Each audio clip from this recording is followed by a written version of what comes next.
As the countdown begins for UHV official transition into the Texas A&M system, we're joined today by Associate Vice Chancellor for Texas A&M University System. How you doing, Dr. Jim? Good morning. Good to be here with you. Looking forward to talking about our child. Yes, we look forward to talk about the future of Texas. Well, now going to Texas A&M. So let's get right into it. So the question I'm going to ask you, what can students expect on day one of the semester?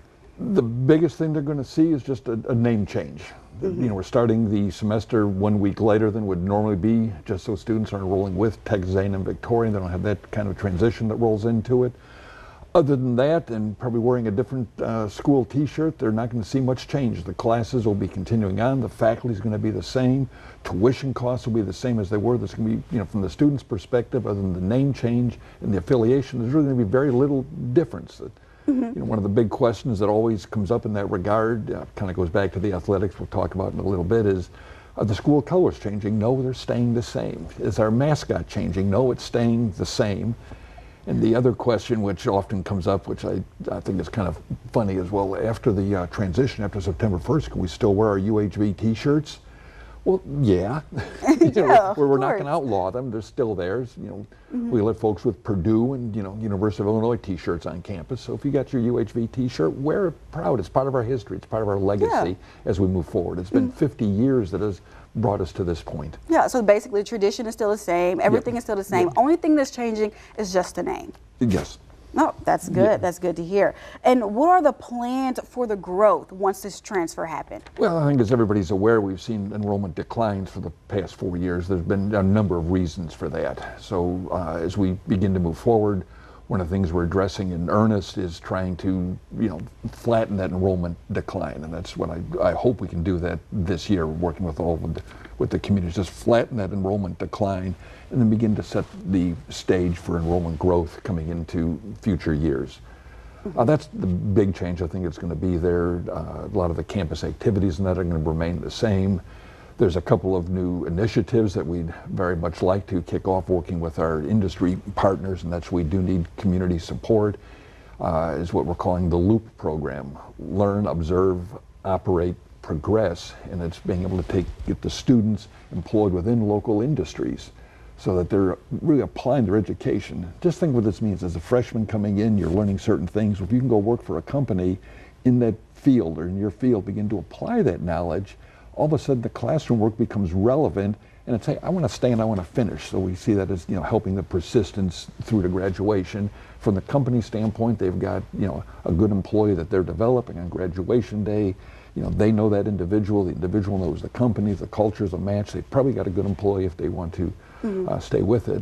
One of the things we're hoping happens, and I think definitely will happen, is if we can start to get more of our homegrown kids into school with us and then into local industry, so that making sure that the degrees we're providing, and that is what industry needs, get those kids hired, and let's, you know, grow the local workforce, you know, within the region. Yeah, and let's talk about the degree plan. So let's go more into depth about that. Is there any more different, like, is there going to be different degree changes, anything different from that, or everything's still going to be the same? Yes and no.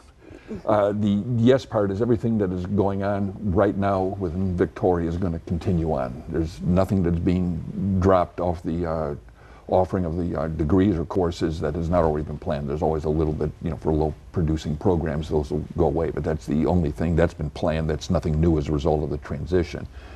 With the transition coming in, and one of the driving factors for it was to bring engineering in, and also bring in something agriculture related. So those are ongoing initiatives. We're working through that right now. What we're doing to make sure we serve the region is we put advisory panels together, industry advisory panels that are meeting. Agriculture is meeting a little bit later this month, and the engineering panel will meet after that, to really understand what is the skill set that you need within your business, within your industry, so we can make sure as the degree programs are put together, we're providing that skill set. And then with the engineering side, we'll have to define, is it, you know, civil, mechanical, electrical, is it engineering, technology, is chemical engineering needed?